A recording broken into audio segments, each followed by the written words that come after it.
Olá pessoal, tudo bem? Você sabia que o fisco estadual agora tem acesso aos dados da sua conta bancária? Fique ligado no vídeo que a gente vai ter um bate-papo hoje a respeito desse decreto que foi publicado no dia 2 de março. Então pessoal, esse decreto ele foi publicado, foi feito no dia 1º de março, finalizado, e teve a sua publicação no Diário Oficial do Estado no dia 2 de março.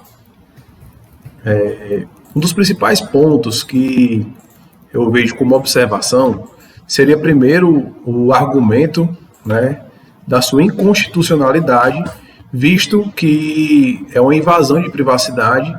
O fisco estadual está tendo acesso basicamente por meio de algumas suspeitas ou algumas situações específicas que a gente vai estar abordando. São 12 situações a qual o fisco estadual vai poder solicitar junto às instituições financeiras o acesso aos seus dados de conta corrente ou de aplicações financeiras.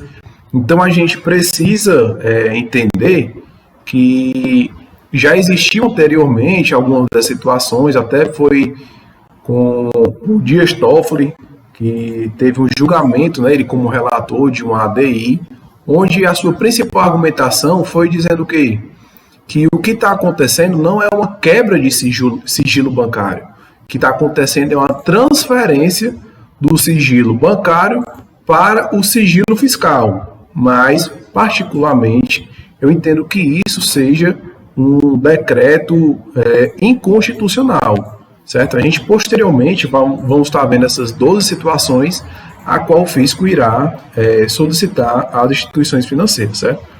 Então, esse daqui seria o decreto, onde ele fala da Cefaz e algumas situações que seriam feitas, e ele fala do procedimento também. Eu vou começar primeiro pelo procedimento, porque a gente vai entender que o fisco ele vai solicitar, vai intimar a pessoa, certo?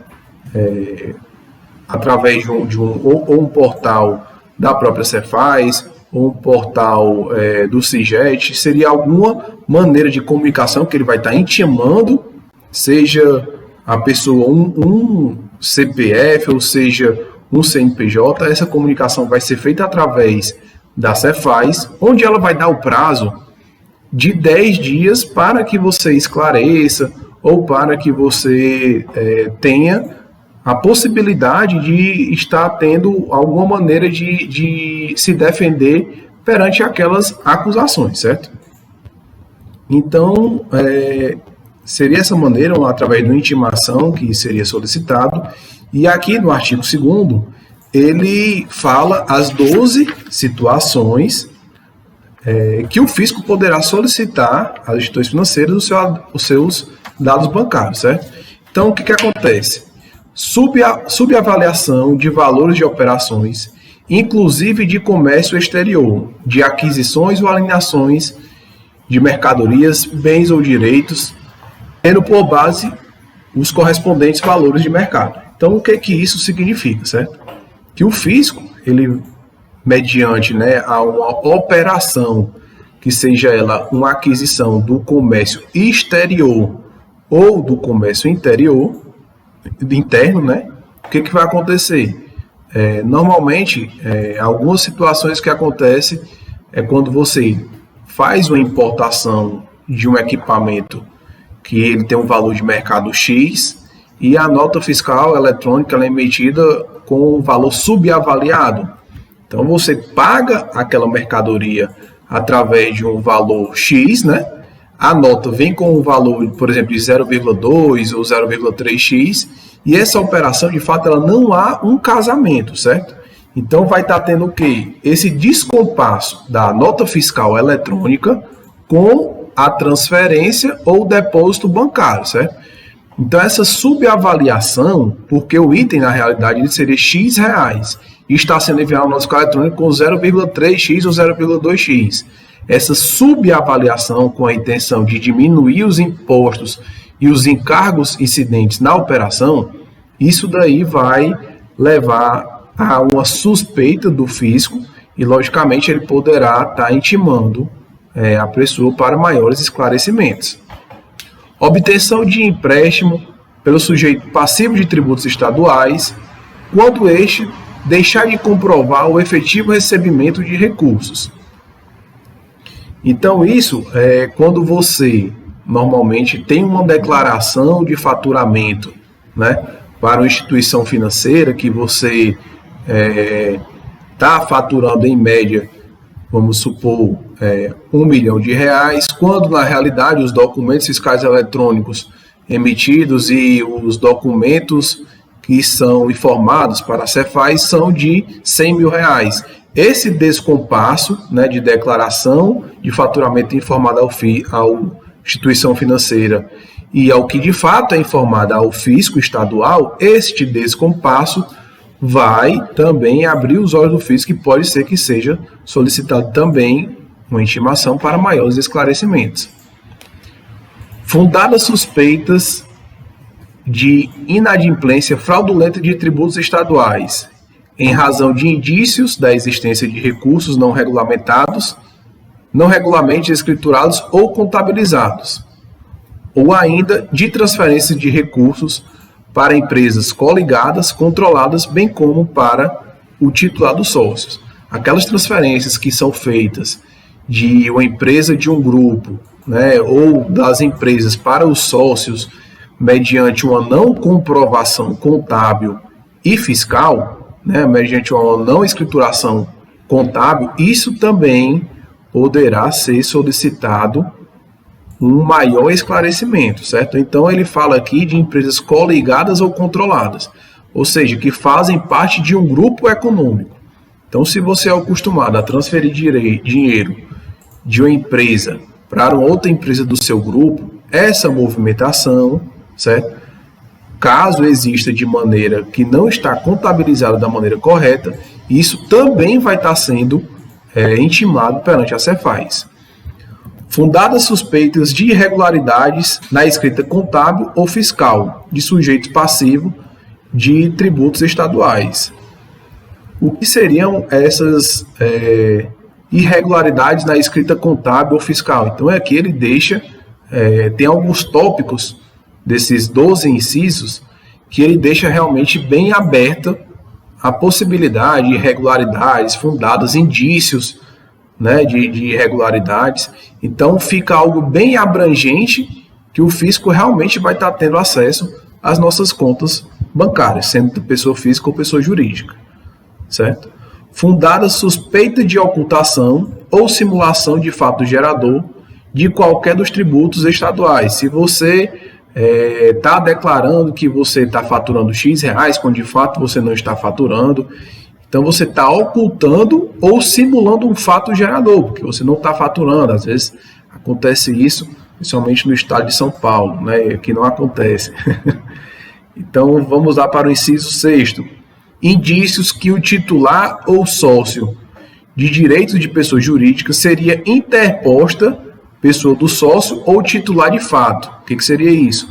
Popularmente conhecido como laranja. Então o sócio de direito da empresa é uma pessoa, no entanto, não existe distribuição de lucro feito para essa pessoa, não existe administração da empresa por essa pessoa, quando o de fato seria uma terceira pessoa. A distribuição de lucro é feita para ela, as transferências bancárias são feitas para ela. Então, isso daí vai estar sendo solicitado um maior esclarecimento por parte dos participantes, tanto a pessoa como de fato o sócio de direito da empresa, como aquele que é de direito o sócio da empresa, certo? E logicamente a empresa também vão estar sendo intimadas para maiores esclarecimentos. Indício de subavaliação ou supervalorização de valores relativos a operações e prestações sujeitas à incidência de tributos estaduais. Então ele volta um pouco aqui da subavaliação e supervalorização que são feitas dos incisos anteriores. No inciso 7º, indícios de subavaliação de valores relativos à aquisição ou alienação de bens e direitos. Inciso 9º, indícios de omissão de receita ou entradas relacionadas com operações ou prestações sujeitas à incidência de tributos estaduais. Ou seja, se a gente não emite nota fiscal eletrônica, se a gente não emite cupom fiscal eletrônico, e, no entanto, está existindo uma movimentação bancária, ou se você vende por algum tipo de maquineta que ela ainda não tem acesso à Cefaz, né, não tem aquela comunicação direta com a Cefaz, como a gente conhece que existem algumas máquinas. Então, essa movimentação financeira, ela de fato está sendo uma omissão de receita, já que você está vendendo no cartão, essa maquineta do cartão não tem acesso junto ao fisco e você está realizando operações financeiras, operações mercantis. Indícios de realização de gastos, investimentos, despesas ou transferências de valores em montante incompatível com a disponibilidade financeira comprovada. Então, se você comprova para o fisco que você fatura um valor e, no caso, os seus gastos, os seus investimentos, as suas despesas e transferências superam esse valor, então isso daí vai estar ocasionando uma intimação também por parte do fisco, já que ele vai ter esse controle, essa disparidade, né, com relação aos dados bancários e com relação, em comparativo, né, com os documentos fiscais eletrônicos emitidos, certo? O inciso 11, né? No caso de recusa injustificada por parte do sujeito passivo na entrega de livros, documentos ou arquivos fiscais, inclusive eletrônicos, né? Solicitado por servidores da Cefaz em ação fiscal. Isso aqui é um pouco contraditório, né? Já que a gente sabe que o fisco ele tem total acesso ao portal da nota fiscal eletrônica, onde ele tem acesso totalmente a todas as notas que são emitidas da empresa, as notas que são emitidas para empresas e os cupons fiscais eletrônicos, bem como as outras informações, né? Mas caso haja uma recusa injustificada por parte do contribuinte, isso daí também vai estar sendo solicitado uma intimação. E esse inciso 12º, eu realmente fiquei bastante preocupado, certo? Porque ele fala aqui de uma maneira bem abrangente, certo? Quando se mostrar oportuno ao levantamento fiscal mais preciso de movimentação real tributária, realizada pelo sujeito passivo em determinado período. Então, o que acontece, né? Aqui ele abrange de uma maneira que realmente não tem como a gente mensurar, certo? Quando se mostrar oportuno ao levantamento fiscal mais preciso de uma movimentação real tributável. Então, ele aqui, quando achar que seja oportuno, ou seja, o fisco ele vai tá achando que é oportuno qualquer situação que não seja benéfica a ele, né? Ou seja, qualquer movimentação financeira que não esteja cobertada por documento fiscal, ele vai se mostrar como interesse naquela parte, já que essa movimentação, essa operação mercantil seria incidência de, provavelmente, né, seria incidência de algum desses tributos pertencente ao fisco estadual, ressalvar as hipóteses de não incidência, logicamente, ou isenção, dentre outras, certo? Então, pessoal, o objetivo desse vídeo é, na realidade, demonstrar para vocês como o fisco estadual está trabalhando através do decreto que foi publicado, certo? O decreto 33956, certo? De 2 de março, onde a gente realmente estamos tendo os nossos dados, certo? Isso aqui é uma análise pessoal invadida pelo fisco, né? A FIEC já se posicionou a respeito da constitucionalidade, o próprio STF, como eu falei, da constitucionalidade, a FIEC se posicionou, o próprio STF também já se posicionou a respeito da constitucionalidade, como eu falei no começo do vídeo, dizendo que é uma mera transferência, certo? Do sigilo bancário para o sigilo fiscal. Mas eu não sei, não sou a favor dessa mera transferência, por quê? A mera transferência é quando aquilo não é utilizado contra você, certo? Porque o sigilo bancário ele não pode ser utilizado contra a minha pessoa apenas mediante a solicitação de uma quebra de sigilo bancário feito de maneira judicial.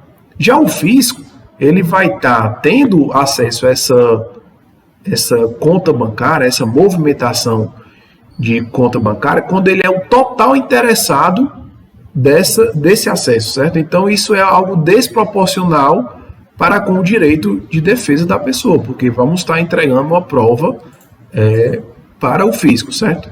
Então, ele fala aqui fundadas suspeitas, indícios. Então, essas formas de argumentações do fisco, ela é bem abrangente, entendeu? Não é algo específico que a gente possa se proteger. Fundadas, indícios, são palavras que ela abrange uma possibilidade de fiscalização bem realmente elevada, certo? Então, pessoal, seria mais para deixar vocês cientes a respeito da situação, de como o fisco está vendo o contribuinte, né? Como o fisco está tendo acesso às suas informações bancárias. E qualquer dúvida, entre em contato com a gente, certo, pessoal? Muito obrigado e um forte abraço.